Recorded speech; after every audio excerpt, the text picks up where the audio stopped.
আল্লাহ রাব্বুল আলামিন বলেন, আমার ফেরেশতারা, আমার আদম সন্তানের, আমার বান্দারা যদি একটি শয়তানের প্রতারণায় পড়ে একটি যদি গুনার কাজ করার নিয়ত করে, কাজটা করে নাই, শুধু নিয়ত করেছে, ইচ্ছা করেছে, আমলনামায় কোনো গুনাহ লিখবা না। গুনাহটা যখন করে ফেলবে, একটি গুনার বদলে শুধু একটাই গুনাহ লিখবে। আর যদি আমার বান্দা যদি একটি পুণ্য কাজের নেক কাজ করার নিয়ত করে, কাজটা করে নাই, শুধু নিয়তের জন্য একটা নেকি লিখে দিবা। নেকির কাজটি যখন সম্পাদন করবে তখন একের উপরে 10টা গ্রেস মার্ক লাগাইয়া দিবা। সুবহানাল্লাহ। আমি এইভাবে করে আমার বান্দাদেরকে মাফ করে দেব। সুবহানাল্লাহ। শয়তান মানুষকে ওয়াসওয়াসা দেয়, আর আল্লাহ যা বানায় তার উল্টা বানায়। আল্লাহ বানাইলো যাকাত, শয়তান বানাইলো কি কন্তবুদ্ধি করে? সুদ। সুদে আর যাকাতে পার্থক্য কি? সুদ হচ্ছে ধনীদের গরিবদের কাছ থেকে নাও, ধনীদের দাও। আর যাকাত হচ্ছে ধনীদের কাছ থেকে নাও, সব গরিবদেরকে বন্টন করে দাও। সুবহানাল্লাহ। এর নাম যাকাত। আর এই কাজটি করার দায়িত্ব আল্লাহ দিলেন সরকারকে। সূরা হজ। আল্লাহ রাব্বুল আলামিন বলেন, আল্লাযীনা ইম্মাক্কান্নাহুম ফিল আরদ আকামুস সালাত ওয়া আতাউজ যাকাত ওয়া আমারু বিল মা'রুফি ওয়া নাহাউ আনিল মুনকার ওয়া লিল্লাহি আকিবাতুল উমুর। আমি যদি মুমিন বান্দারে ক্ষমতা দেই, তারা 4 দফা কাজ করবে। কয় দফা বলেন? 1 নম্বরে মুমিনেরা ক্ষমতায় গিয়ে নামাজ প্রতিষ্ঠা করবে। 1 নম্বর কাজ নামাজ প্রতিষ্ঠা করবে। ক্ষমতায় গিয়ে তারা অর্ডার করবে, বেলা 1টার সময় সমস্ত কোর্ট কাছারি, আদালত, শিক্ষা প্রতিষ্ঠান, কল কারখানা সব বন্ধ হবে আধা ঘন্টার জন্য। জোহরের নামাজ আর দুপুরের খানার বিরতি। নামাজ শেষ, আবার কাজ করতে আসো। নামাজ বাধ্যতামূলক। নামাজ যদি বাধ্যতামূলক হয় তাহলে তার সুফল কি? তার সুফল হলো, এসপি যদি বাধ্যতামূলক ভাবে নামাজ হয়, আর এসপি যদি মসজিদের ইমামতি করে দারোগাদের নিয়ে, অফিসারদের নিয়ে, দারোগা যদি, ওসি যদি থানায় পুলিশদের নিয়ে তার ইমামতিতে নামাজ হয়, এমপি যদি তার এলাকার অফিসার দিয়ে নিয়ে ইমামতি করে নামাজে, মন্ত্রী যদি তার এলাকার লোক নিয়ে, অফিসারদের নিয়ে সচিবালয় ইমামতি করে, এই মন্ত্রী, এই এমপি, এই ওসি, এই এসপি এদেরকে পিটাইয়াও ঘুষ খাওয়ান যাবে? যাবে না। যে বিশ্ববিদ্যালয়ের ভাইস চ্যান্সেলর নামাজ বাধ্যতামূলক হওয়ার কারণে মসজিদের ইমামতি করবেন, শিক্ষক, শিক্ষয়িত্রী, ছাত্র ছাত্রী 5 ওয়াক্ত নামাজ যে বিশ্ববিদ্যালয় জামাতে আদায় করবে, ওরা কি মাস্তান, গুন্ডা, সাদাবাজ হবে? হতে পারে না। এই জন্য সরকারের প্রথম দায়িত্ব হবে, কে বলতেছেন? কার কথা শোনাইতেছি? প্রথম দায়িত্ব হচ্ছে নামাজ প্রতিষ্ঠা করো। 2 নম্বরে যাকাত আদায় করো। 2 নম্বরে কি? যাকাত আদায় করো। এই যাকাত গভর্নমেন্ট আদায় করবে। আল্লাহর কায়দাটা কি দেখেন, এর মধ্যে সিগনিফিকেন্স কি? গভর্নমেন্ট আদায় করবে কেন? আমরা দিলে হবে না কেন? আমরা দিলেও হবে যদি ইসলামী সরকার না থাকে। ইসলামী সরকার হলে, অর্থাৎ আল্লাহর বিধান কায়েম হলে যাকাত কালেকশন করবে গভর্নমেন্ট। এখানে একটা সাইকোলজিক্যাল ব্যাপার আছে। আমি যদি অধ্যক্ষ রশিদ খান সাহেবের কাছে আমি বলি যে আমি গরিব মানুষ, আমার কিছু সাহায্য করেন, উনি যদি আমাকে সাহায্য দেন যাকাত থেকে, অথবা কোনো দয়া করে কিছু পয়সা দেন, চিরটা কাল ওনাকে দেখলে পরে আমার মাথাটা একটু নত হয়ে যেতে পারে। আল্লাহ চান না তার কোন বান্দার মাথা আর একটা গোলামের সামনে নত হোক। সেই জন্য আল্লাহ চান সরকারের কাছ থেকে নাও, তোমার মাথা উঁচু থাকুক। সুবহানাল্লাহ কইতে ইচ্ছে করে না? এ মাথার অনেক দাম। যেখানে সেখানে সেজদা দিয়েন না। পীর বুজুর্গ দেখলেই পায়ের উপরে পড়ে যায়েন না। কদম বসি করতে ইচ্ছা করে করেন, আমি বাধা দেব না, কিন্তু মাথাটা নিচু করেন না। মাথাটা আল্লাহ ছাড়া কারো সামনে নত হতে পারে না। এই মাথার অনেক দাম। আপনার বডি চেনাই যাবে না যদি মাথা না থাকে। আপনার মা অথবা স্ত্রী ছাড়া মস্তকবিহীন বডি চেনা কঠিন। এটা বডির আইডেন্টিটি। এই জন্য দেখবেন পৃথিবীর সমস্ত প্রাণী খাবারের সময় রুজির উপরে, রিজিকের উপরে মুখ লাগাইয়া খায়। গরু, বাছুর, মুরগি, হাঁস, হাতি, বাঘ, ভল্লুক, ময়না, টিয়া সব খাবারের উপরে মুখ লাগাইয়া খায়। কেবলমাত্র মানুষ খাবারের সময় খাবারটা মাখাইয়া মাথা উঁচু থাকে এখানে দেয়। আল্লাহ চান রিজিকের সামনে আমার বান্দার মাথা নত হবে না, মাথা নত হবে তো রাজ্জাকের সামনে নত হবে, রিজিকের সামনে নয়। সুতরাং গভর্নমেন্টের কাছ থেকে নাও, তাহলে তোমার মর্যাদা ঠিক থাকবে, কোনো ব্যক্তির কাছ থেকে নয়। গভর্নমেন্ট কালেকশন করবে, গভর্নমেন্ট বিতরণ করবে। এরপরে দারিদ্র বিমোচন ইসলামের সব থেকে বড় প্রোগ্রাম, দারিদ্র বিমোচন করা। কারণ কি? কারণ হলো আমার রাসূল বলেছেন, কাদাল ফাকরু আইয়াকুনা কুফরা। দারিদ্র মানুষকে কুফরির মধ্যে ঠেলে দেয়। তার নামাজ রোজা থাকে না, আল্লাহ রাসূল থাকে না। দরিদ্রের ধর্ম একখানা রুটি, সে তখন পূর্ণিমার চাঁদকে রুটির মতো দেখে। আছে না একটা কবিতা এরকম, পূর্ণিমার চাঁদ যেন ঝলসানো রুটি, তখন তার ধর্ম হয়ে যায় এটা। এই জন্য রাসূলুল্লাহ বলেছেন, কাদাল ফাকরু আইয়াকুনা কুফরা। রাসূলুল্লাহর একটা ব্যাংক ছিল, সেই ব্যাংকের নাম ছিল বাইতুল মাল। এই বাইতুল মাল ব্যাংক যেদিন তিনি এর ইনগুরাল সেশন, উদ্বোধনী দিন, আমাদের ব্যাংকগুলি উদ্বোধন করার সময় কত শামিয়ানা, গেট, তোরণ ইত্যাদি করা হয়। রাসূলুল্লাহর ব্যাংক উদ্বোধন করা হলো মসজিদে নববীর ভিতরে, খেজুর গাছের খুঁটি আর খেজুর গাছ, উটের পশম, খেজুর গাছের পাতার মাটি, এই দিয়া ছাদ। উপরে যদি বৃষ্টি হয় আধা ঘন্টা, নিচে বৃষ্টি পড়ে 1.5 ঘন্টা, পাতার ট্যাপ ট্যাপেন। এরকম একটা মসজিদের ভেতরে বসে রাসূলুল্লাহ ব্যাংক উদ্বোধন করলেন আর বললেন, বুখারীর হাদিস, মান তারাকা দায়নান আও দিয়ান ফালাইয়া। আমার রাষ্ট্রের ভিতরে কোন মানুষ যদি ঋণগ্রস্ত অবস্থায় মারা যায় আর তার ঋণ পরিশোধের অর্থ যদি না থাকে, তাহলে তার ঋণ পরিশোধের দায়িত্ব আর তার বিবি বাল বাচ্চা প্রতিপালনের দায়িত্ব আমি মুহাম্মদ আমার কাঁধের উপরে নিয়ে নিলাম। দারিদ্র বিমোচনের জন্য নবী করিম সাল্লাল্লাহু আলাইহি ওয়াসাল্লাম মানুষকে কাজ দিয়েছেন, ভিক্ষা কম দিয়েছেন। কেউ চাইলে, রাসূলের আদত মুবারক ছিল, কেউ কিছু চাইলে পকেটে হাত দিতেন, থাকলে দিতেন। জীবনে একদিনের জন্য কাউকে না বলেন নাই। বলেছেন কিছু নাই, বলতেন আজকে দিতে পারলাম না, তুমি আবার এসো, দেব না, এরকম কথা জীবনে একবারও বলেননি। সুবহানাল্লাহ। শুধু দিয়েছেন, কিছু নেন নাই। আল্লাহ, সারা জীবন মানুষের কষ্ট বুকের উপরে ধারণ করেছেন, কাউকে কষ্ট দেননি।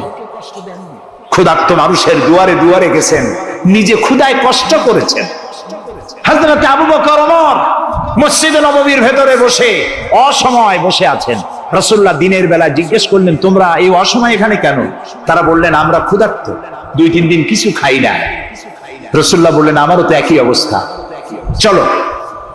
3 জন বেরিয়ে গেলেন। মসজিদে নববীর পাশেই ছিল হযরত আবু আইয়ুব আনসারী রাদিয়াল্লাহু তাআলা আনহুর বাড়ি। আমি 1973 সনে স্বাধীন বাংলাদেশের প্রথম হজ আমি করেছিলাম।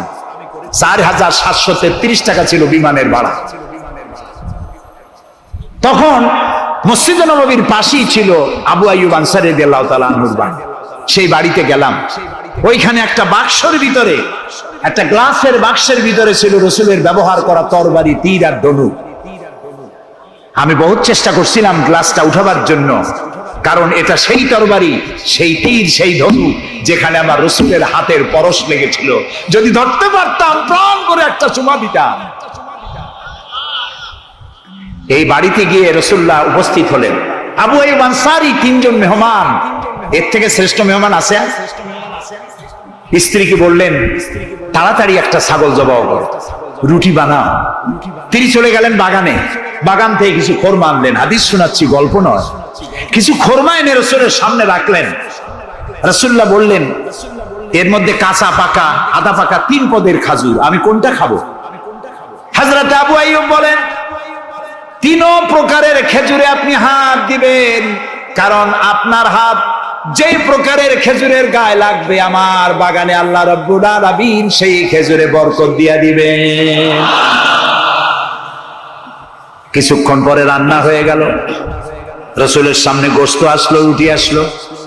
আল্লাহর নবী খাবারের শুরুতে দুই একটা রুটি আর দুই তিনটা গোশত টুকরা রুটি দিয়া পেঁচায়া হযরতে আবু আইয়ুব আনসারীর হাতে দিয়া দিলেন। বললেন, আবু আইয়ুব, এই রুটি আর গোশত টুকরা নিয়ে যাও, আমার কলিজার টুকরা মা ফাতেমা গত 3 দিন হলো কিছু খায় নাই। দুনিয়ার মানুষের খাবার পৌঁছায়ছেন, নিজে না খেয়ে থেকেছেন। হযরত আয়েশা বলেছেন, একদিন 2 দিন না, মাসের পর মাস রাসূলুল্লাহর স্ত্রীদের ঘরে চুলায় আগুন জ্বলে না। হযরত ওমর রাদিয়াল্লাহু তাআলা আনহু রাসূলুল্লাহর ঘরে প্রবেশ করেছেন। এখনো ঘরটা আছে, মসজিদে নববীর কোনায় ছোট্ট ঘরটা, বিশ্বনবীর ঘর। তিনি ঘরের মধ্যে প্রবেশ করে দেখেন রাসূলুল্লাহ শুয়ে আছেন। তারপরে হযরত আবু বকর সালাম করলেন, রাসূলুল্লাহ উঠে বসলেন। হযরতে ওমর রাদিয়াল্লাহু তাআলা আনহু বাচ্চা শিশুর মতো ডুকরে কেঁদে উঠলেন। নবীজি জিজ্ঞেস করলেন, ওমর কাঁদো কেন? হযরত ওমর বলছেন, ইয়া রাসূলুল্লাহ, আমি বিশ্বনবীর ঘর দেখতেছি, ছোট্ট একটি ঘর, এক কোনায় পানি শূন্য সরাহি কাত হয়ে পড়ে আছে, এক পাশে একটা গ্লাস, আর আপনি যে বিছানায় শোয়া, চাদর নাই, বালিশ নাই, দড়ি দিয়া বুনানো খাটিয়ার উপরে শুয়েছিলেন, হাতের তলায়, মাথার তলায় হাত দিয়ে আপনার জান্নাতি শরীর মোবারকের পিঠের উপরে দড়ির দাগ আমি সহ্য করতে পারছি না ইয়া রাসূলুল্লাহ। কাফেরেরা পৃথিবীতে এত শান্তি করলো, আর আল্লাহ রাসূলের গায়ে দড়ির দাগ। আপনি আমাকে অনুমতি দেন, আমি একটা তোষক আপনাকে বানায় এনে দেই। রাসূলুল্লাহ বললেন, ওমর, আমি যদি হুকুম করি, এই যে উহুদ পাহাড়টা আমার জন্য সোনায় পরিণত হয়ে যাবে। আমি পৃথিবীতে শান্তি করতে আসি নাই, এসেছি মানবতার মুক্তির জন্য, কল্যাণের জন্য।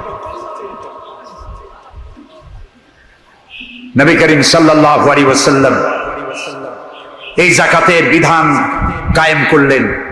মানুষের দুয়ারে দুয়ারে খাবার পৌঁছে গেল। বৃদ্ধরা ভাতা পেল, বয়স্করা ভাতা পেল, বেকারেরা তাদের কাজের সংস্থান পেয়ে গেল। অবস্থা এমন হলো, হযরত ওমর ইবনে আব্দুল আজিজ রাহমাতুল্লাহ আলাইহির সময় যাকাত কে নেবে, যাকাত কে নেবে চিল্লানো হতো, ঢোল বাজানো হতো। একজন লোক পাওয়া যেত না যে যাকাত আমার দরকার। ইতিহাস লিখছে, ওই সময় একজন লোক তার সাতকার টাকা নিয়ে ঘুরতেছে যে যাকাত কাকে দিবে। 3 দিন হলো যাকাত নেওয়ার মতো একটা লোক পেল না। অবশেষে ক্লান্ত হয়ে মরুদ্যানের মধ্যে বসে আছে।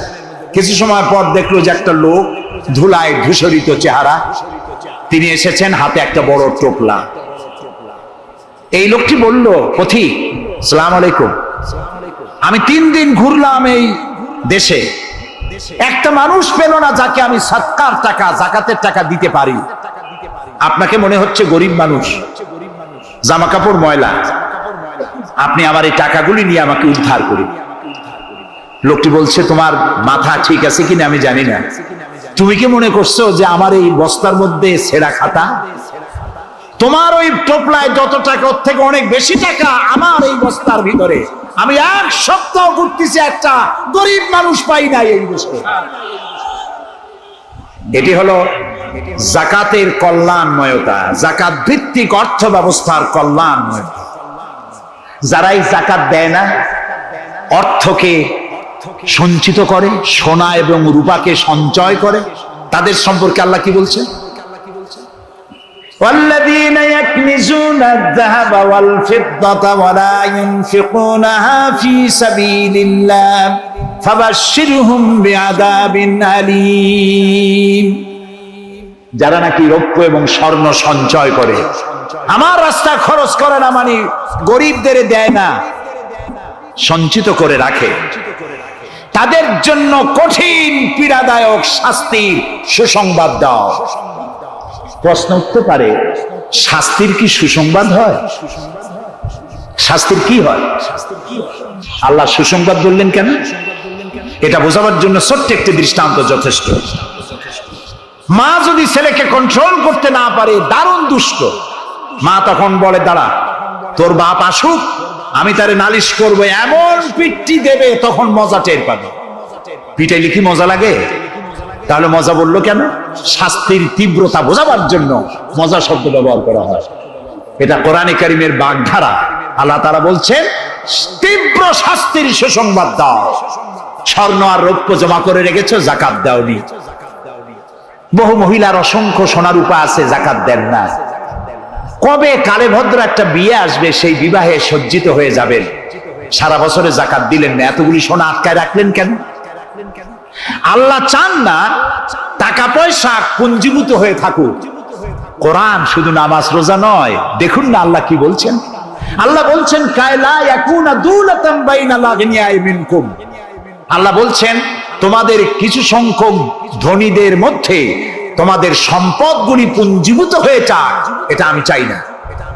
এটা যাকাত, ফিতরা, সাদকা, এককালীন দানের মাধ্যমে গোটা জাতির মধ্যে পৌঁছে যাক, তাহলে মানুষের উপকার হবে। সুতরাং 7.5 তোলা নিচ পর্যন্ত যাকাত আপনার না দিলে চলবে। যখন 7.5 তোলা হবে তখনই যাকাত শুরু হবে, যত বেশি হয় গোড়া থেকে শুরু করে সবটা দিতে হবে।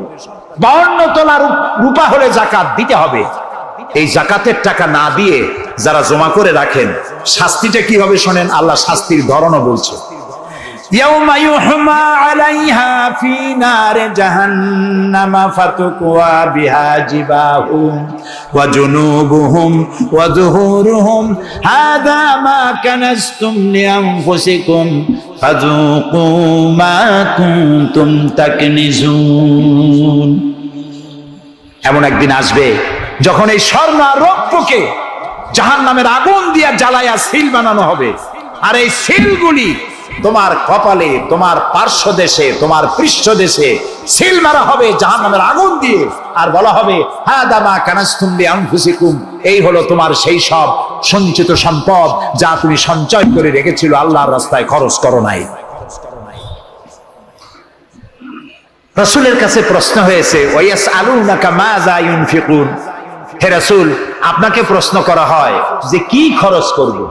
আল্লাহ তাআলা বলছেন কুলিল আফওয়া, বলুন প্রয়োজনের অতিরিক্ত জিনিস আল্লাহর রাস্তায় খরচ করে দাও। আমরা প্রয়োজনের অতিরিক্তটা ব্যাংকে জমা রাখি, আল্লাহ বলেন খরচ করো, যত খরচ করবে আল্লাহ তত বাড়াই দিবেন। দেখেন না আল্লাহ বাড়ায় কেমনে।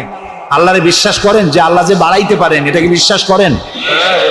এটি তো ইমানের প্রশ্ন। কেউ যদি জবাব দিতে ব্যর্থ হন তাহলে তো কুলক্ষণ। আল্লাহ কি সম্পদ কমানো আর বাড়ানোর মালিক কে? ইয়ামহাকুহুল্লাহুর রিবা ওয়া ইউরবিস সাদাকাত। আল্লাহ তাআলা বলছেন আমি সুদকে ধ্বংস করি আর সাদকাকে বৃদ্ধি করি। হালালে বরকত হয়, হারামে বরকত হয় না। আজ গোটা পৃথিবীতে, শুধু বাংলাদেশে নয়, গোটা বিশ্বে ওয়ার্ল্ড ব্যাংকের দৃষ্টিতে ইসলামী ব্যাংক পৃথিবীতে সব থেকে সফল ব্যাংক। তাও আলহামদুলিল্লাহ কব না। কেন? কারণ হালালে বরকত হয়, হারামে বরকত হবে না। আচ্ছা কুত্তায় বাচ্চা দেয় কয়টা কন্ত? অর্থ ফ্যামিলি প্ল্যানিং নাই, জনমের মতো হয়। এই কুত্তাগুলি যদি সব বাঁচত তাহলে বরিশাল দিয়ে হাঁটতে পারতেন? কুত্তার জ্বালায় হাঁটতেই পারতেন। গরুতে, গাভীতে বাছুর দেয় কয়টা বছরে? একটা, মাত্র একটি। আর মুসলমানেরা গরু যা জন্মের খাওয়া খায়, তারপরেও কুত্তা বেশি না গরু বেশি? এই কারণে যেহেতু গরু হালাল তাই গরুতে বরকত, কুত্তা হারাম তাই বরকত নেই। ইসলামী ব্যাংক শুধু ব্যাংকিং সেক্টরেই কাজ করে না, জাতির কল্যাণমূলক বহু সংখ্যক কাজ তারা করে থাকে। ইসলামী ব্যাংক হাসপাতাল, ইসলামী ব্যাংক ব্যাংকের জন্য কলেজ, ইসলামী ব্যাংক দিয়ে যখন ডিজাস্টার হয়, দুর্ভিক্ষ হয়, যখন বন্যা হয়, জলোচ্ছ্বাস হয়, লক্ষ কোটি কোটি টাকা তারা দুহাতে বিতরণ করে। অফি আমওয়ালিহিম হাক্কুল লিসাইলি ওয়াল মাহরুম।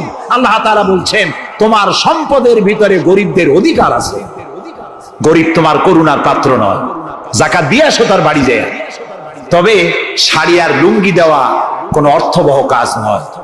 কি দিবেন? রাসূলুল্লাহর কাছ থেকে শিখুন। ওই যে একজন আসলো, ভিক্ষা চাইলো, বললো তোমার কি কিছু নাই? বললো আছে। কি আছে কোন তো? মাশাআল্লাহ, জানি সবাই কিন্তু আমল করি না। দুনিয়ায় যত ভালো কথা সব বলা হয়ে গেছে, বাকি আছে শুধু পালন করা। রাসূলুল্লাহ তাকে বললেন কম্বলানো, বিক্রি করে কিনলেন কি? কুড়াল। রাসূলুল্লাহ তার নিজের পবিত্র হাত দিয়ে কুড়ালে হাতল লাগায় দিলেন, বললেন যাও জঙ্গলে কাঠ কাটো, বাজারে বিক্রি করো, ভিক্ষা কোনোদিন আর করবা না। 1 বছর পর, হাদিস শুনুন, 1 বছর পর ওই ভিক্ষুক এসে বলছেন আসসালামু আলাইকা ইয়া রাসূলুল্লাহ, হুজুর আপনি আমাকে চিনেছেন? আমি সেই ভিক্ষুক যে ভিক্ষা নিতে এসেছিলাম, আপনি আমাকে ভিক্ষা না দিয়ে কুড়াল দিয়েছিলেন। কুড়াল দিয়া কাঠ কাটিয়া বাজারে বিক্রি করে আমার কাছে এখন যাকাত দেওয়ার মতো অর্থ জমা হয়ে গেছে। এটার নাম ইসলাম। শুধু নামাজ রোজা জিকির আজগারের জন্য শুধু নয়, নামাজ রোজা জিকির আজগার তো করব, কিন্তু আমার মানুষকে দারিদ্র বিমোচন করতে হবে।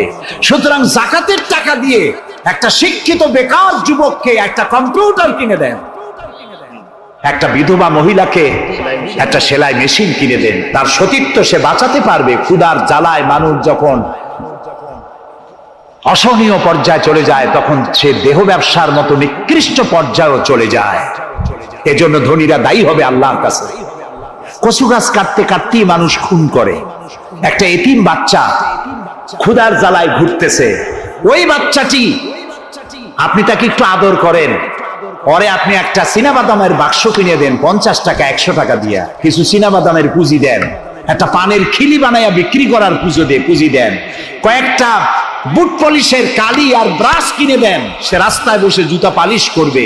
ছেলেটি পকেট মারা থেকে, চুরি করা থেকে বেঁচে যাবে, সমাজ সংস্কার হবে, সমাজ অপরাধ মুক্ত হবে, সমাজ থেকে দারিদ্র বিমোচন হবে। আলহামদুলিল্লাহ। আপনি কি জানেন এই যে গাছগুলি লাগালে পরে কত সওয়াব হয়, এবং দারিদ্র বিমোচনের জন্য গাছের কি বিশাল ভূমিকা। রাসূলুল্লাহ বলেছেন হাদিস, তোমার কাছে যদি এমন খবর আসে যে কিয়ামত হচ্ছে, আর তখন যদি তোমার কাছে কোনো গাছের চারা থাকে, কিয়ামত হচ্ছে, গাছের চারাটি কিয়ামত আসার পূর্বেই গাছের চারাটি লাগিয়ে যাও, কিয়ামতের দিন সাতটায় জারিয়াত হবে। একটি গাছ যদি কেউ লাগায়, ওই গাছে যত পাখি বসবে, ফল হবে, মানুষে খাবে, আশ্রয় নেবে মানুষেরা, কিয়ামত পর্যন্ত সাদকায়ে জারিয়ার সব মানুষ কবরে বসে বসে পেতে থাকবে।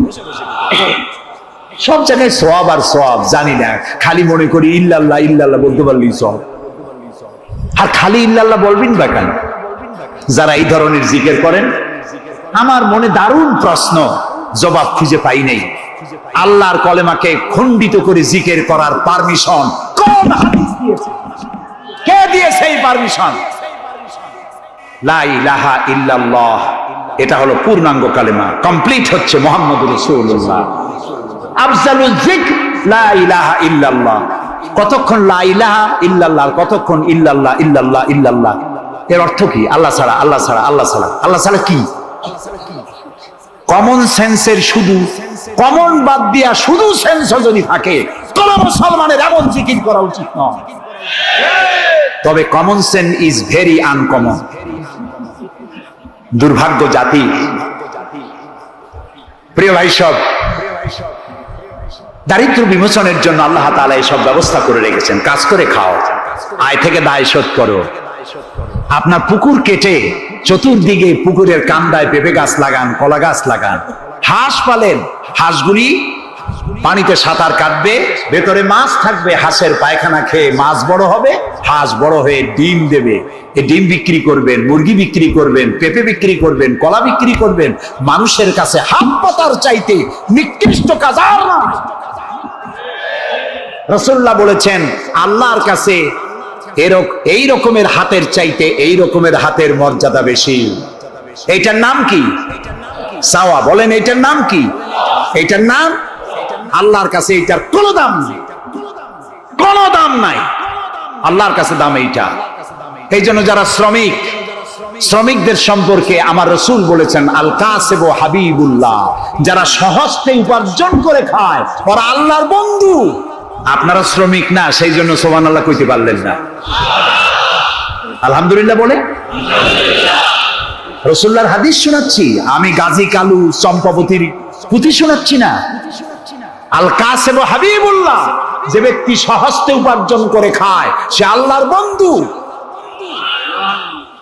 এখন যদি কোন রিকশাওয়ালা, কুলি মজুর, ঠেলাওয়ালা যদি মনে করে আল্লাহর বন্ধু যখন হইছি নামাজ রোজা দিয়ে আর করবো কি, এটি কিন্তু ঠিক নয়। আল্লাহর বন্ধু হওয়ার জন্য নামাজ রোজা অত্যন্ত জরুরি। আর আপনি যে কষ্ট করে খাচ্ছেন, আপনার পয়সা হালাল। যে ব্যক্তি রিকশা চালায়, 2.5 মনে বস্তা মাথায় করে স্টিমারে উঠায়, ওর চাইতে হালাল পয়সা কারো নাই। মাথার ঘাম পায়ে ফেলে উপার্জন করছে।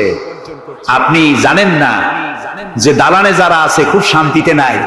বাইরের থেকে দেখে ভেতরের অবস্থাটা বোঝা যায় না। গুলশান, বনানী, আভিজাত্যপূর্ণ এলাকার বিশাল বিশাল বাড়ি দেখে আপনার চোখ ধাঁধা লেগে যেতে পারে, খুব শান্তির নিলয়। না, শান্তি নাই। বাড়ির মালিক, বহু টাকার মালিক, রাত্রির বেলায় ঘুম হয় না। কোন ফাঁক দিয়ে জানলার পাশ দিয়ে গুলি এসে বুক ঝাঁঝরা করে দেয়, ঘুম নাই। জনমের মতো অসুখ হইছে, প্রত্যেক দিন সোনার চাউল দিয়ে ভাত খাইতে পারে, কিন্তু ডাক্তার তার রুজি কন্ট্রোল করে দিয়েছে। পাঙ্গাসের পেটি, খাসির চর্বি খাইতে পারবেন না,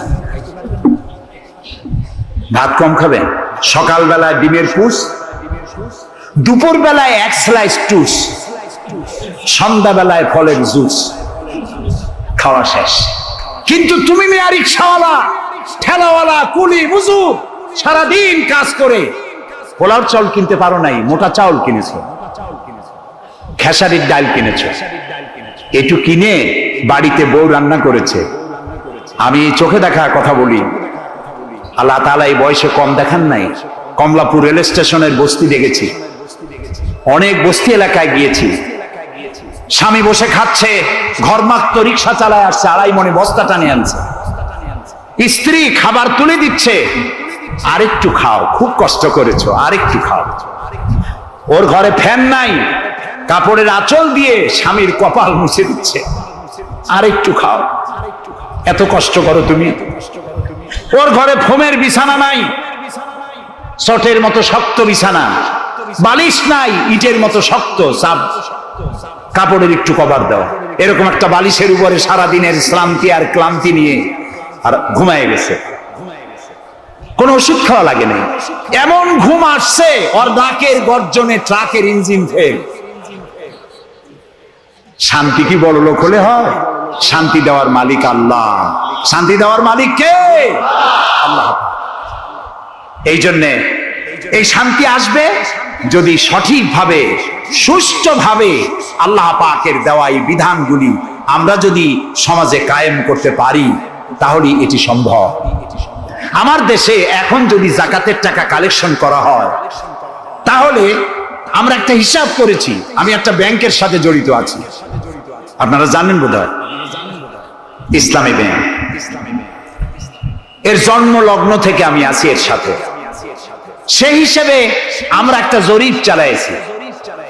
বাংলাদেশে যদি এখন যাকাত যদি গভর্নমেন্ট কালেকশন করে, তাহলে একেবারে কম করে হলেও 6,000 কোটি টাকা যাকাত কালেকশন হতে পারে। 6,000 কোটি। আর ওয়াকফ এস্টেট আছে বাংলাদেশে লক্ষ লক্ষ একর জমি, যা বিভিন্ন মোতাল্লি তারা সিন্দাবাদের দত্তের মতো ওয়াকফ সম্পত্তির উপরে চেপে বসে আছে। এই ওয়াকফ সম্পত্তি যদি উদ্ধার করা যায়, আর যাকাত আর ওশরের টাকা যদি গভর্নমেন্ট কালেকশন করতে পারে, বাংলাদেশের দারিদ্র বিমোচনের জন্য পৃথিবীর কারো কাছ থেকে 1টি টাকাও নেওয়ার দরকার নাই। এই যে 6,000 কোটি টাকার শূন্যতা, ভ্যাকুয়াম সৃষ্টি হলো বাংলাদেশে, এই শূন্যতা পূরণের জন্য এগিয়ে এলো এনজিওরা, এবং তারা সুদের বাণিজ্য শুরু করলো। ব্যাংক সুদ নেয় 15 or 17%, আর এনজিওরা নেয় 35 থেকে 40%। মারাত্মক সুদখোর। সমাজে কাবলিওয়ালাদের মতো সুদ চালু করে দিয়েছে। প্রিয় ভাই সব, বাংলাদেশ এটি সম্পদশালী দেশ। যারা বলে, আমি পার্লামেন্টে একবার বক্তৃতায় বলেছিলাম যে যারা বলে বাংলাদেশ গরিব, আমি তাদের সাথে একমত হতে পারি না। আমার দেশ সম্পদশালী দেশ, আলহামদুলিল্লাহ বলে। আমার দেশ এ বাংলাদেশের আবাদযোগ্য জমির পরিমাণ 2,40,00,000 একর।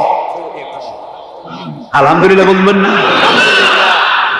এখানে বনজ সম্পদ আছে 32,53,860 কিলোমিটার বর্গমিটার নিয়ে, বর্গ মাইল জুড়ে। এখানে আল্লাহর হিকমতটা দেখেন। সুন্দরবন আমাদের থেকে দূরে না কাছে? বরিশাল, বরগুনা, বাগেরহাট, সাতক্ষীরা এই এলাকায় সুন্দরবন কে বানাইছে? কোন গভর্নমেন্ট বানিয়েছে? কেন? আর অন্য জায়গায় বানানো হলো না কেন? উত্তরবঙ্গে বানাইলো না কেন? কারণ আমাদের বঙ্গোপসাগর হলো সাইক্লোন জোন। এখান থেকেই ঘূর্ণিঝড়ের উৎপত্তি হয়, সাইক্লোন জোন। 240, 80, 300 অথবা সহস্র মাইল স্পিডে বা 500 মাইল স্পিডে ঝোড়ো হওয়া প্রবাহিত হওয়ার জন্য ঘূর্ণিঝড় প্রস্তুতি দেয়।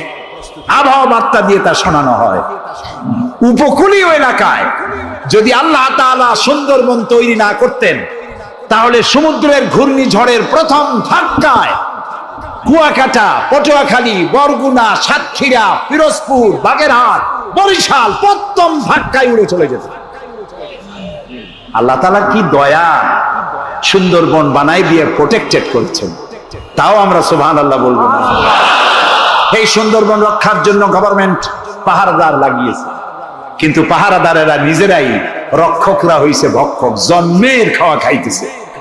আল্লাহ দেখলেন যে এরা তো এই ধরনের মানুষ খুব বেকায়দা, সেই জন্য আল্লাহ তাআলা নিজেও কিছু পাহারার ব্যবস্থা করলেন। সেই পাহারাদারকে রয়্যাল বেঙ্গল টাইগার। যদি সামনে পড়েন 10 কোটি টাকা ঘুষ দেবেন, এই কথা শুনলেও আপনারা ছাড়বেন,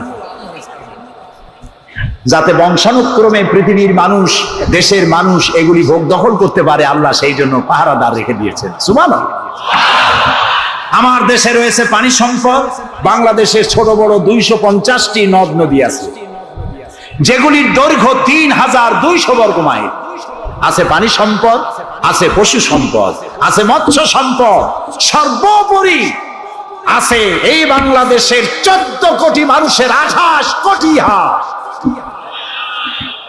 এই হাতগুলি যদি ভিক্ষুকের হাত না হয়ে কর্মীর হাত হয়ে যায়, তাহলে আমাদের দেশ গরিব থাকতে পারে না।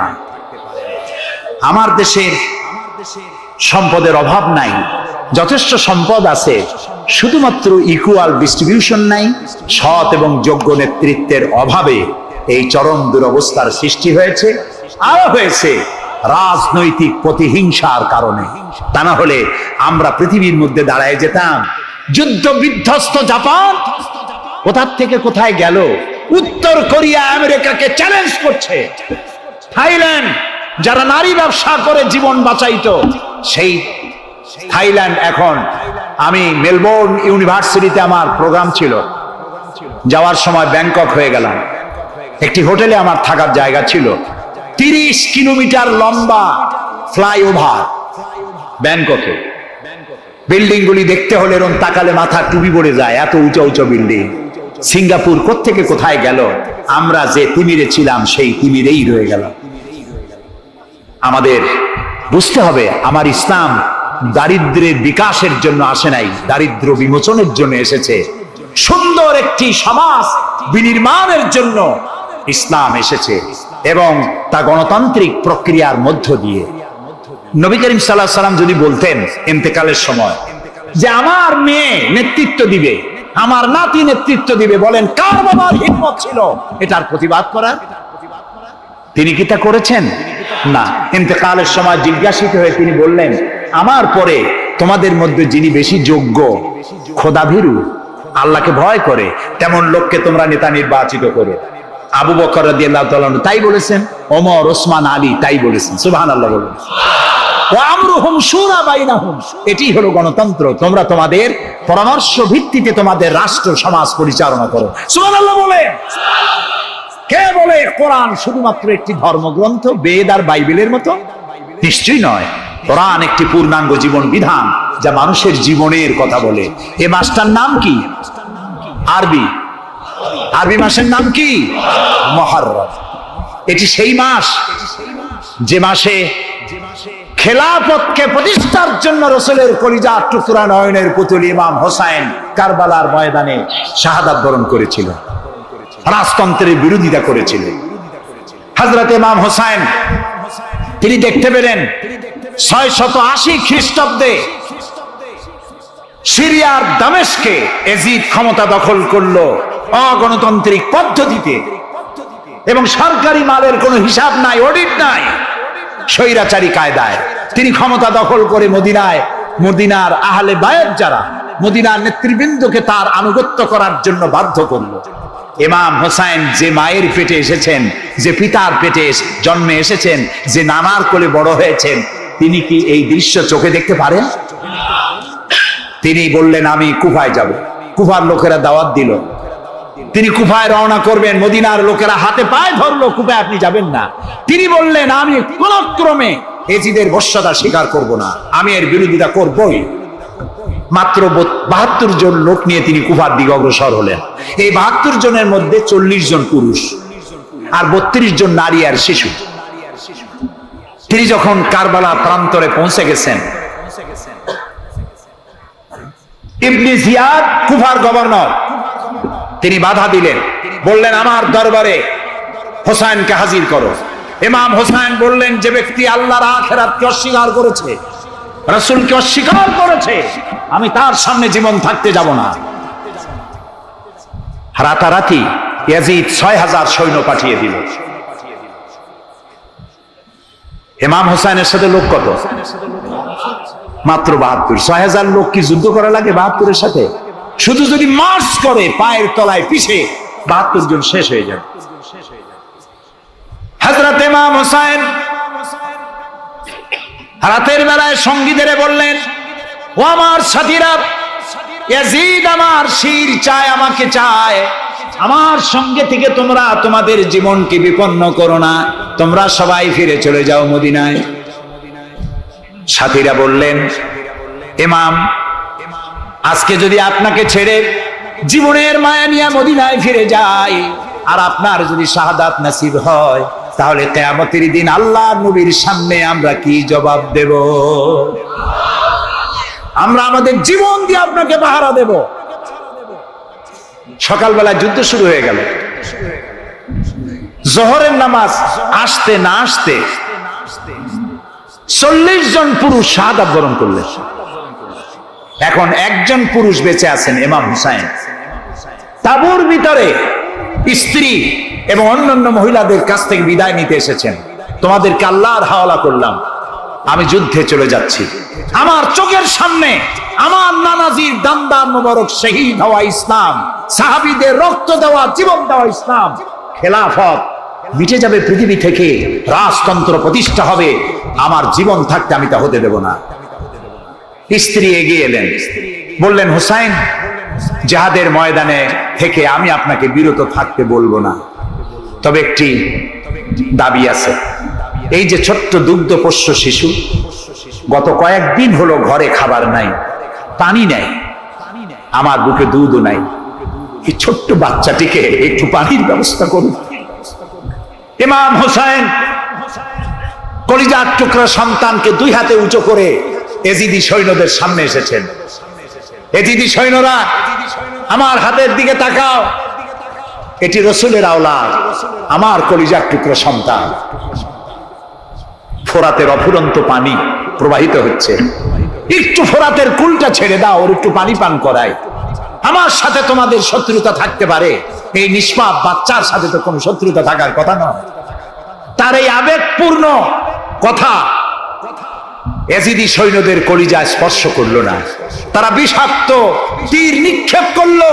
ইমাম হোসেনের উঁচু করে ধরা বাচ্চার বুকের ভেতর থেকে বিষাক্ত তীর প্রবেশ করে বেরিয়ে গেল অপর প্রান্ত, রক্ত ফিনকি দিয়ে বেরিয়ে এলো।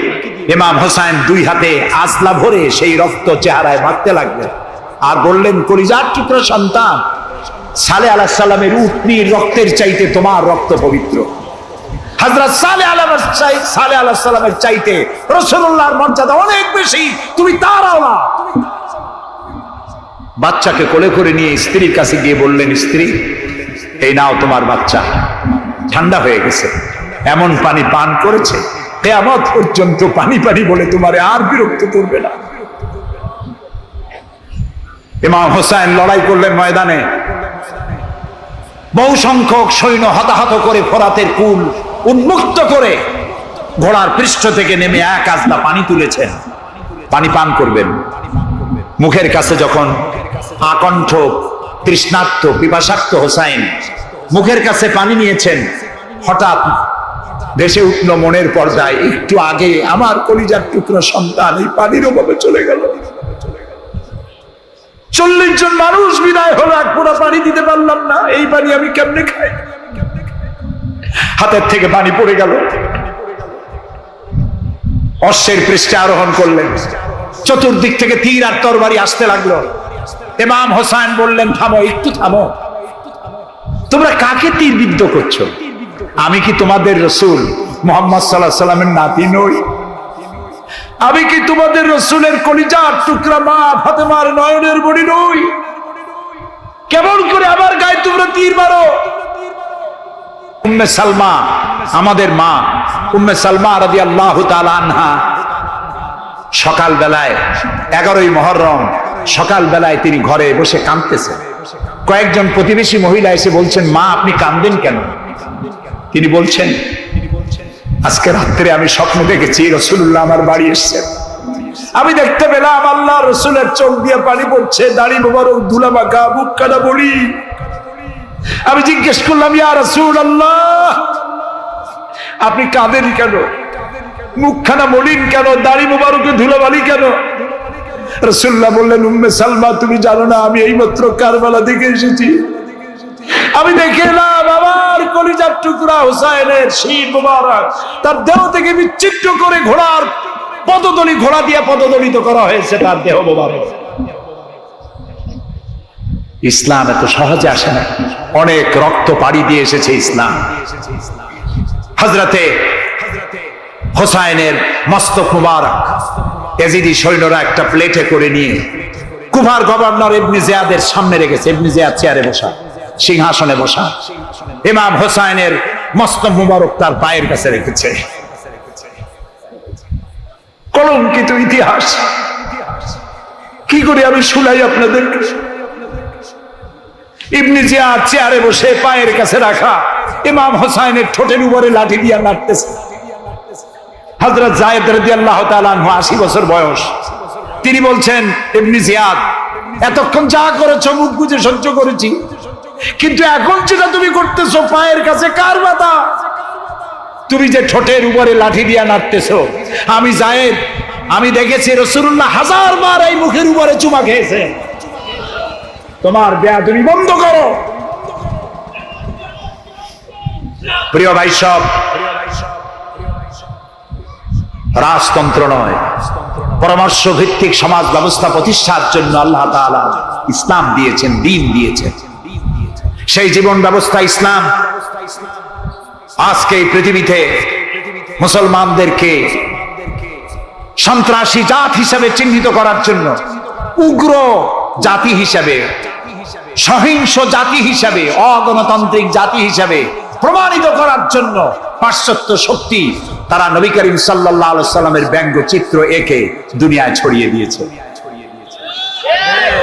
আজকে জুমার খুতবায় আমি কসাই মসজিদে বলেছিলাম, রাসূলুল্লাহর মাথার উপরে বোমা আকৃতির পাগড়ি বেঁধেছে, পাশে 2টা অর্ধনগ্ন মেয়ে লোক রেখেছে। নাউজুবিল্লাহ। তোদের মতো অসভ্য আছে পৃথিবীতে?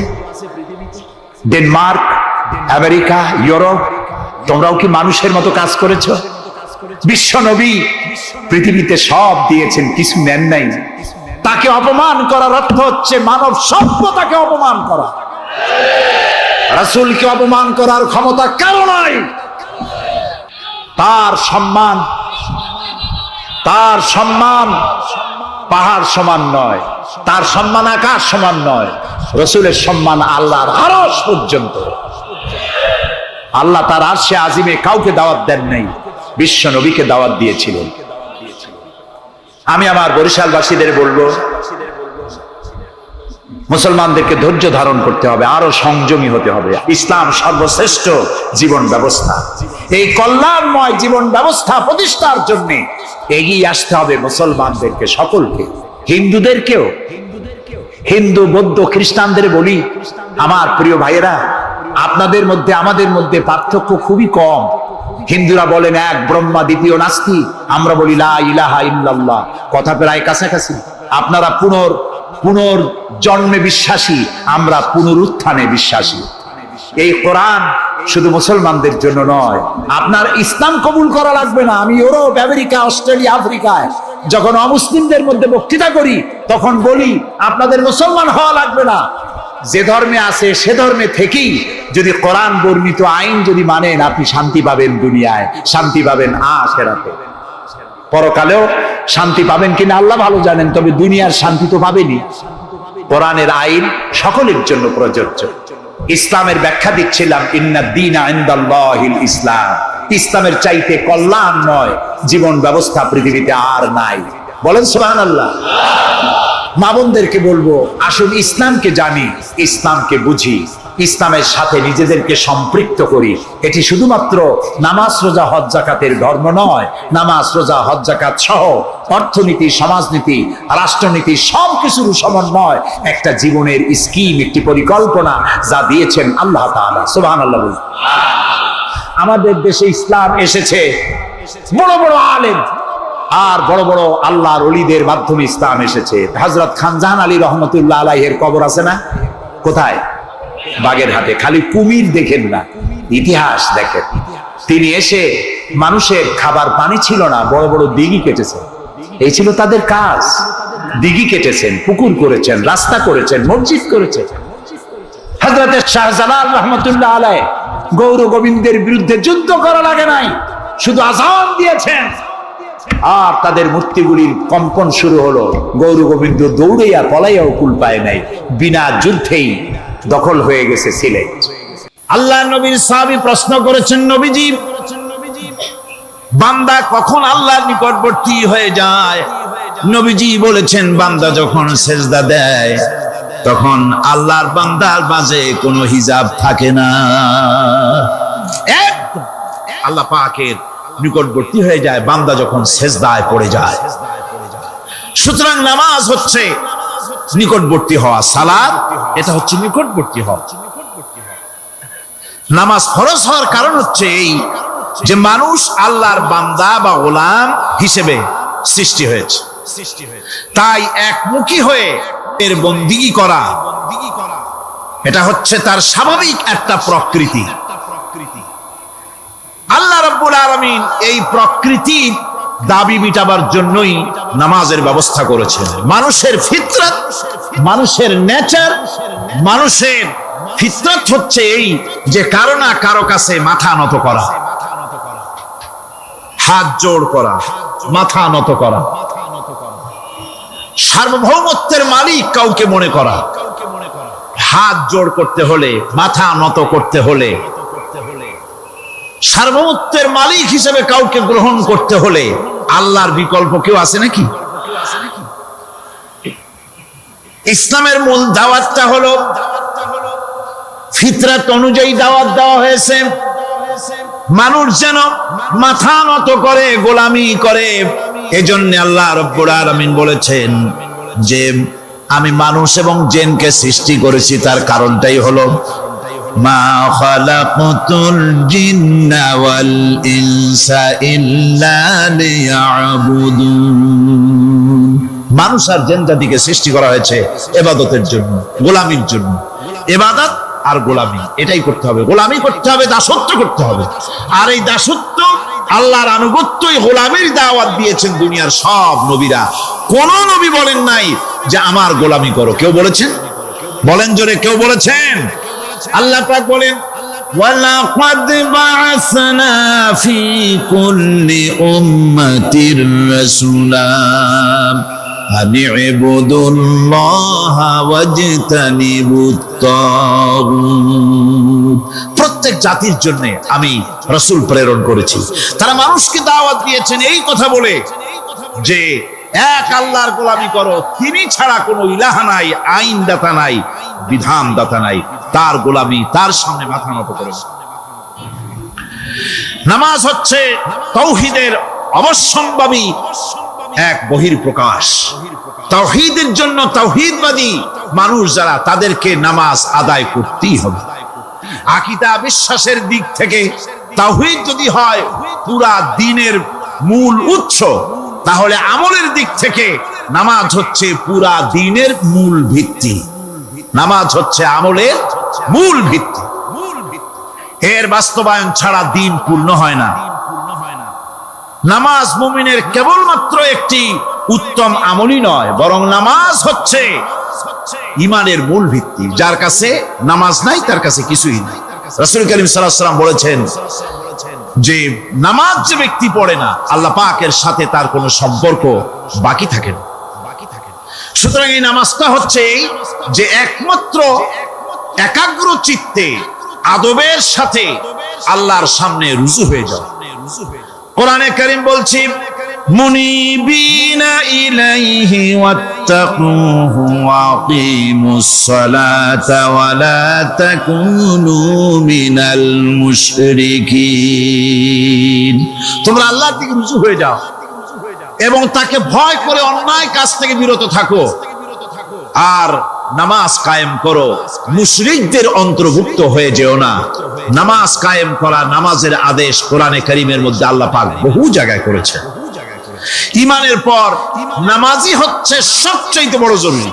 একজন মানুষ ঈমান আনলো, যেমন কালকে একজন ঈমান এনেছে, ঈমান আনার সাথে সাথে তার প্রথম কাজ কি বলুন? বলেন প্রথম কাজ কি? ফজরের নামাজের আগে একজন ইসলাম কবুল করলেন, তার প্রথম দায়িত্ব নামাজকে আদায় করে দেওয়া, ফজরের নামাজ পড়া।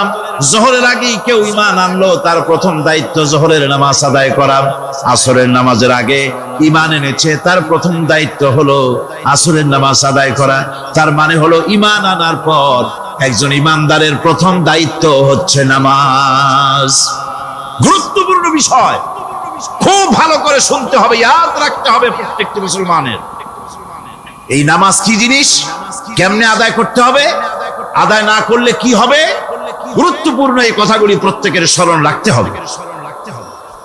কিয়ামতের দিন মানুষ যে জাহান্নামে যাবে, জাহান্নামের জন্য, জাহান্নামে যে সব কারণে যাবে তার মধ্যে বড় কারণ কালকে বলেছিলাম, দেখি মনে আছে নাকি? বড় কারণ কয়টা? কয়টা? আলহামদুলিল্লাহ মনে আছে। আল্লাহ রাব্বুল আলামিন বলেন, ইয়াতাসাআলুনা আনিল মুজরিমিন। কিয়ামতের দিন অপরাধীদেরকে জিজ্ঞেস করা হবে, মা সালাকাকুম ফি সাকার, জাহান্নামে কেন আসছো? জবাবে তারা বলবে, ক্বালু লাম নাকু মিনাল মুসাল্লিনা ওয়া লাম নাকু নুতঈমুল মিসকিন। নামাজ পড়ি নাই, আর এতিম মিসকিনদের খেতে দেই নাই, এই কারণেই জাহান্নামে এসেছি। কল নাউযুবিল্লাহ। নামাজ যারা পড়বে না জাহান্নামে যেতে হবে। কোথায় যেতে হবে? আকীদাগত দিক থেকে ঈমান হলো তাওহীদের স্বীকৃতি, আর আমলের দিক থেকে নামাজ হচ্ছে তাওহীদের বহির্প্রকাশ। আপনি মুসলমান তা প্রমাণ হবে নামাজ দিয়ে। নামাজহীন ঈমানের দাবি মূল্যহীন। যার নামাজ নাই তার ঈমানের দাবি করার কোনো মূল্যই নেই। অনেক এরকম কথা বলে, হুজুর আমি মানুষটা নিতান্ত খারাপ না, যাই মনে করে। গ্রামে রাস্তা বানাইছি, ব্রিজ করে দিয়েছি, কালভার্ট করেছি, এতিম মিসকিনরে তাও মাঝে মধ্যে খাবার দেই, বিধবারে কাপড় চোপড় দেই। মানুষটা আমি নিতান্ত খারাপ না, তবে এই মাঝে মধ্যে একটু নামাজ পড়ি না, তাতে কি আমার ঈমান নষ্ট হয়েছে নাকি? আমি বলি ভাই ঈমানই তো নাই, নষ্ট হবে কি? ঈমান থাকলে না নষ্ট হবে? ঈমান নাই। সুতরাং একজন মুসলমান যদি নামাজ না পড়ে, নিজেকে মুসলমান বলে দাবি করার কোনো হক তার না, দাবি করার অধিকার। নামাজ হচ্ছে জিন্দেগি, নামাজটাই মূলত জিন্দেগি। নামাজটা কি? জিন্দেগি। আল্লাহ রাব্বুল আলামিন শিখাচ্ছেন কুল ইন্না সালাতি ওয়া নুসুকি ওয়া মাহইয়ায়া ওয়া মামাতি লিল্লাহি রাব্বিল আলামিন।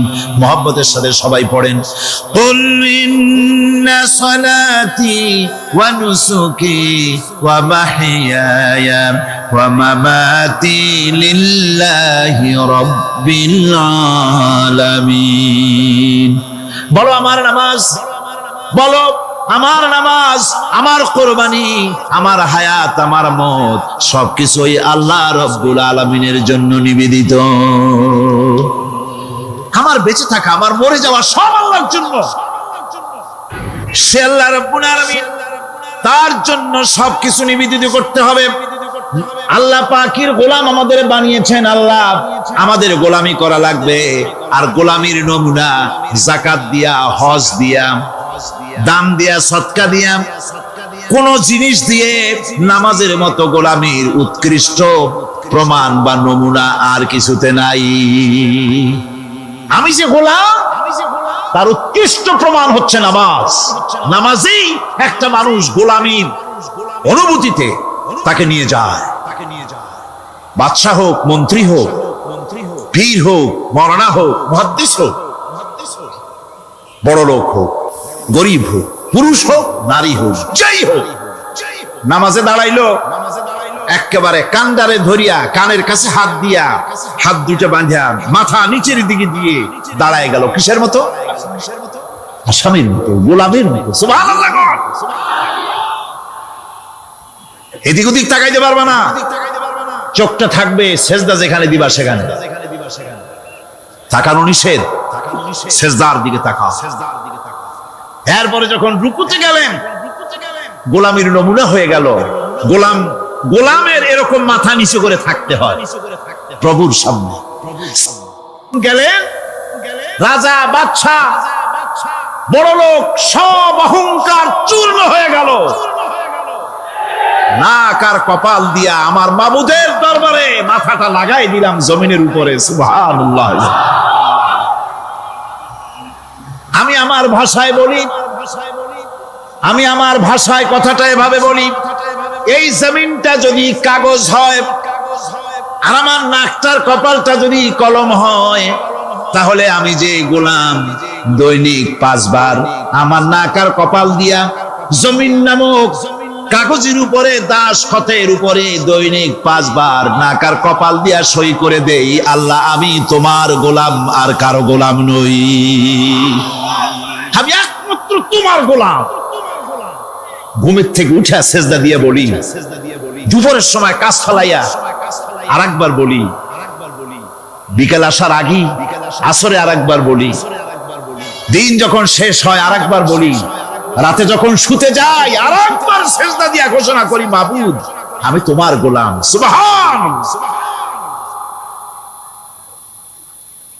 নামাজ হচ্ছে ইসলামের গণ্ডির মধ্যে প্রবেশের প্রমাণ।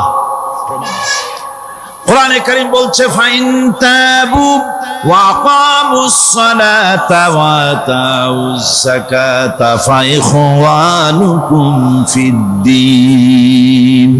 সূরা তওবা এসেছে।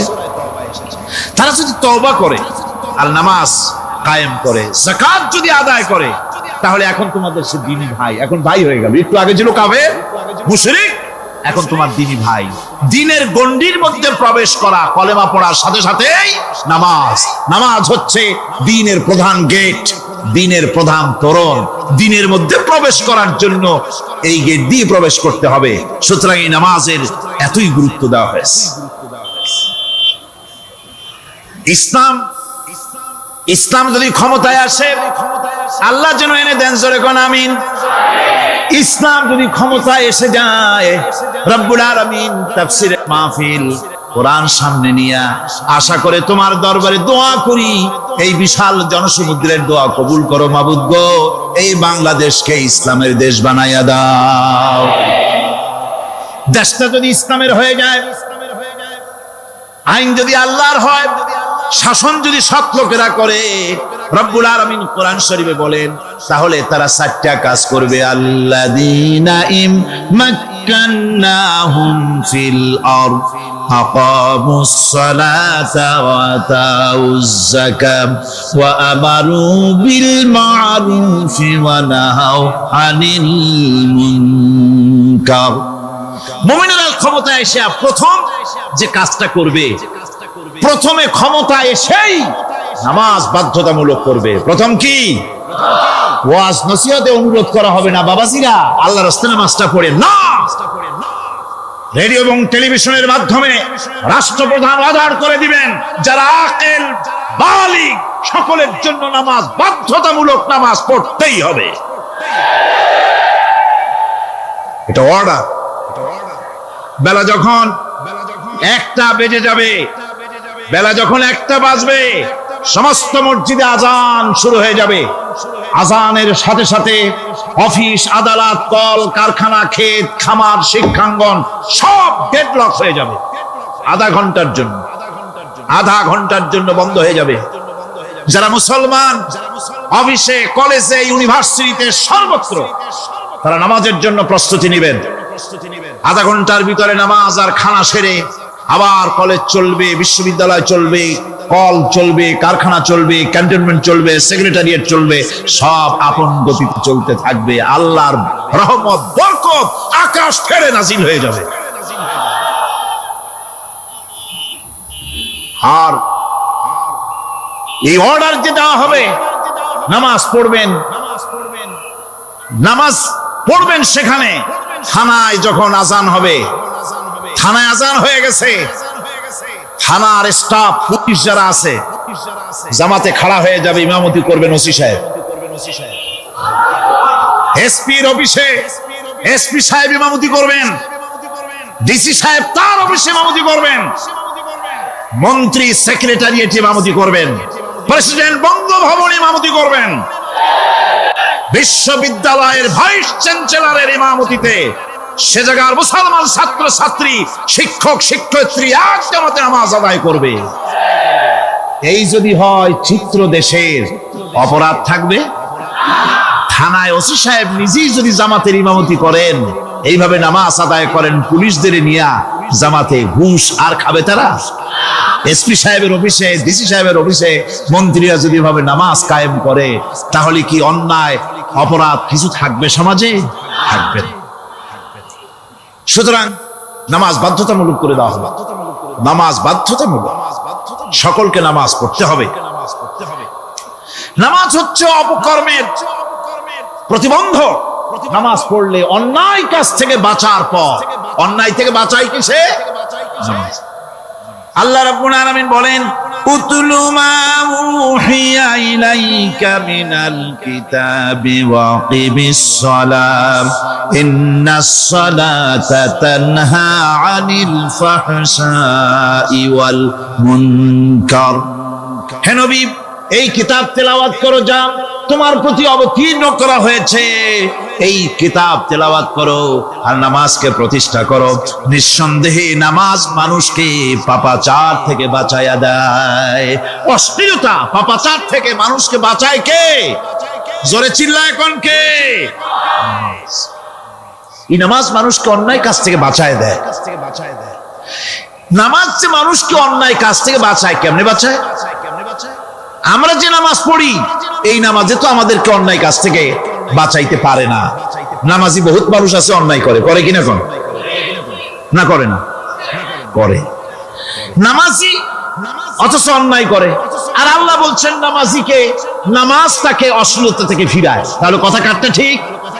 আল্লাহটা জোরে বলেন, কাটটা ঠিক? অবশ্যই আমার আল্লাহর কথা হক। আমি ভুল করতেছি, আমি যেন কোথাও ভুল করতেছি, সামথিং ইজ রং, কোথাও যেন আমরা ভুল করে বসতেছি, সেই ভুলটা কি আমরা আবিষ্কার করতে চেষ্টা করবো ইনশাআল্লাহ। প্রথম যে কথাটা সেটা হচ্ছে যে আমরা যা নামাজে পড়ি আমরা তা বুঝি না। কথা ঠিক কিনা? আমি যদি এখন প্রশ্ন করি সামি আল্লাহু লিমান হামিদা অর্থ কি, কোন ফার্স্ট ডিভিশনে কয়েকটা লেটার নিয়ে ফেল করবেন, এরকম লোক আছেন না নাই? সুবহান রাব্বিয়াল আলা অর্থ কি জানি না, সুবহান রাব্বিয়াল আযীমের অর্থ কি জানি না, দোয়া কুনুত অর্থ কি জানি না, তাশাহুদ অর্থ কি জানি না, সূরা ফাতিহার অর্থ কি জানি না। এমন কি উজুর মধ্যে কয়টা ফরজ তা অনেকের জানা নাই। কথা কি বেশি বললাম না ঠিক বলছি? একজনে জিজ্ঞেস করলো, মিয়া উজুতে কয় ফরজ? হুজুর কি মনে করেন এটা বুঝি জানি না, এটা সাধারণ ব্যাপার, বলেন না কয় ফরজ? উজুতে তো 17 ফরজ। কি কি কয়? হাত ধোয়া, পাও ধোয়া, মুখ ধোয়া, নাক ধোয়া, চোখ ধোয়া, জিহ্বা ধোয়া, মাথা ধোয়া।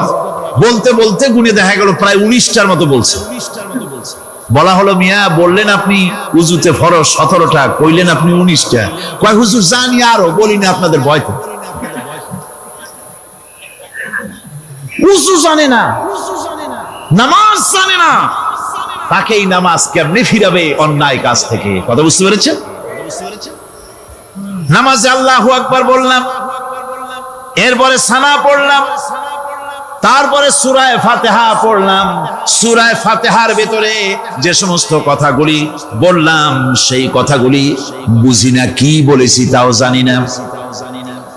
এরপরে সুবহান রাব্বিয়াল আলা বলেছি, সুবহান রাব্বিয়াল আযীম বলেছি, সামি আল্লাহু লিমান হামিদা বলেছি, অর্থ কি জানি না। আল্লাহ তা শুনতে পান, যে ব্যক্তি আল্লাহর প্রশংসা করেন তিনি তা শুনতে পান। নামাজের মধ্যে আইডিয়া দেওয়া হচ্ছে, তুমি যে আল্লাহর জন্য নামাজ পড়তেছো, প্রশংসা করতেছো, এটা এমন নয় যে আল্লাহ পাক দেখছেন না বা শুনতেছেন না। তুমি যা বলতেছো, প্রশংসা করতেছো, আল্লাহ পাক তা শুনতে পাচ্ছেন। সামি আল্লাহু লিমান হামিদা, সুবহান রাব্বিয়াল আলা। আমি মহান সর্বশ্রেষ্ঠ আল্লাহ রাব্বুল আলামিনের পবিত্রতা ঘোষণা করছি, আমি তার প্রশংসা করছি। সূরা ফাতিহার কি আমরা বলি আপনারা ব্যাখ্যা দেখে বুঝে নিন, সেগুলি আমি এখানে বলে বাকি কথা সব শেষ করতে পারবো না। নামাজে কি পড়েন সেটা যদি জানতেন, অবশ্যই আল্লাহ রাব্বুল আলামিনের কথা কার্যকরী হয়ে যেত। ইন্নাস সালাতা তানহা আনিল ফাহশাই ওয়াল মুনকার। নামাজ মানুষকে পাপের কাজ, অশ্লীলতা থেকে ফিরাতে পারে। আল্লাহ ইন্না বসায়ছেন, নিশ্চয়ই, বেশক, অবশ্যই নামাজ পাপ থেকে ফিরাবে। কিন্তু কেমনে ফিরাবে নামাজ তো বুঝি না, নামাজ তো বুঝি না। খালি সেজদা দেয় জনমের মতো, আর সেজদা কি? নামাজে যদি দেখে ইমাম দেরি করতেছে, আত্তাহিয়াত পড়তে দেরি হয়ে যাচ্ছে, পিছন থেকে সিগন্যাল মারে, ঠিক কিনা? বেয়াদব, বেয়াদব। তোমার নামাজ, তোমার আত্তাহিয়াত আগে শেষ হয়েছে, তাতে কি হয়েছে? চুপ করে বসে থাকো। ইমামকে কাশি দিয়া সতর্ক করার অধিকার তোমার নাই। যদি ইমামকে সতর্ক করার জন্য কাশি দিয়ে থাকো, তোমার নামাজ ফাসেদ হয়ে যাবে। এটা ফাজলামি করার জায়গা না, এটা নামাজ। এর নাম কি? ধীরে সুস্থে নামাজ পড়তে হবে। অনেকে মসজিদটারে মনে করে জেলখানা, ঢুকতে যত দেরি, বেরোতে পারলে যেন বাসে যান ছটফট করে। সিনেমার মধ্যে গিয়ে ঘন্টার পর ঘন্টা বসে থাকে, খারাপ লাগে না? মসজিদে কেরাত যদি একটু লম্বা পড়ে, পিছনে বসে খালি কি যে করে, মনে মনে বলতে থাকে যে ইমাম এমন কাঁচা ছাড়া ছাড়ি না। আর গান যখন শোনে শুনতেই থাকে, কত মজা, ঘুম আসে না। নাউযুবিল্লাহ। সুতরাং নামাজে কি পড়েন সেটা আপনাকে বুঝতে হবে। সঠিকভাবে নামাজ পড়ার পরও যদি কোন মানুষের সঠিকভাবে, ভালো করে শোনেন, সঠিকভাবে নামাজ পড়ার পরেও যদি কোনো মানুষ পাপের থেকে না ফেরে, তাহলে বুঝতে হবে একথা, পানি আর সাবান দিয়া কাপড় ধুলে কাপড়ের ময়লা যাবে, কিন্তু পানি আর সাবান দিয়া কয়লা জনমের মতো ধুইলেও কয়লার ময়লা যাবে না। কথা বুঝে আসছে? এর থেকে আর উত্তম দৃষ্টান্ত আমার কাছে নাই। নামাজ পড়ার পরেও যদি চরিত্র ভালো না হয়, বুঝতে হবে নামাজ হচ্ছে না, কাঙ্ক্ষিত মানের নামাজ আদায় হচ্ছে না। আল্লাহর নবী বলেছেন, যার নামাজ পাপ কাজ হতে ফিরাতে পারলো না, তার নামাজ নামাজি নয়। আবার শুনুন, রাসূল বলছেন, যার নামাজ তাকে পাপের কাজ থেকে ফিরাতে পারলো না, তার নামাজ নামাজ নয়, ওইটা নামাজ হয় নাই, যার জন্য তার পাপ থেকে তারে ফিরাইতে পারছে না। আর কিয়ামতের দিন বেনামাজিরা সবচাইতে বেশি অপমানিত হবে। সবচাইতে বেশি অপমানিত হবে কারা? বেনামাজিরা। কিভাবে? يوم يكشف عن ساق ويدعون إلى السجود فلا يستطيعون সেদিন কঠিন সময় আল্লাহ রাব্বুল আলামিন লোকদেরকে সিজদা করার জন্য বলবেন, কিন্তু যারা বেনামাজি ছিল দুনিয়ায় তারা সিজদা দিতে পারবে না। বলেন নাউযুবিল্লাহ। অবস্থাটা কি হবে? খাশিআতান আবসারুহুম তারহাকুহুম যিল্লাহ, তাদের দৃষ্টি নিচু হবে, লাঞ্ছনা এবং অপমান তাদের উপরে চেপে বসবে, সিজদা দিতে পারবে না। আল্লাহ আমাদেরকে ক্ষমা করুন। কিয়ামতের দিন হযরত আদম আলাইহিস সালাম থেকে শুরু করে পৃথিবীর সমস্ত মানুষের সামনে আল্লাহ রাব্বুল আলামিন সিজদা করার জন্য অর্ডার করবেন। যারা নাকি বেনামাজি ওরা আল্লাহর দরবারে সেদিন সিজদা দিতে পারবে না, লাঞ্ছিত অপমানিত হবে। জোরে কল নাউযুবিল্লাহ।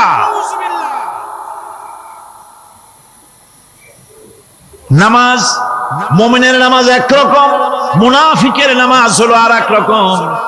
মুনাফিকরাও নামাজ পড়ে, পড়ে কিনা কোন? মুনাফিকেরাও নামাজ পড়ে। মুনাফিকেরা যখন নামাজ পড়তে যায় আল্লাহ রাব্বুল আলামিন বলতেছেন ওয়াইদা কামু ইলাস সালাতি কামু কুসালা। মুনাফিকরা যখন নামাজ পড়তে দাঁড়ায়, নামাজে আসে ঠিক তারা, কিন্তু নামাজের জন্য দাঁড়ায় খুব শৈথিল্য ভাবে দাঁড়ায়, কাহিনী সুস্তি, এ জায়গা চুলকায়, পায়জামা ধরে টান দেয়, টুপিটা ঘুরায়, এদিক ওদিক তাকায়। মুনাফিকের নামাজ দেখলেই ঠিক পাওয়া যায় যে বেটা মুনাফিক। এইভাবে সে দাঁড়ায়। তার নামাজটা কি জন্য? ইউরাউনান নাসা ওয়া লা ইয়াযকুরুনাল্লাহা ইল্লা কালিলা। তাদের নামাজ হচ্ছে মানুষকে দেখাবার নামাজ। নাউযুবিল্লাহ। এখন দেখবেন এই মৌসুম আসছে, নামাজের মৌসুম। বেনামাজ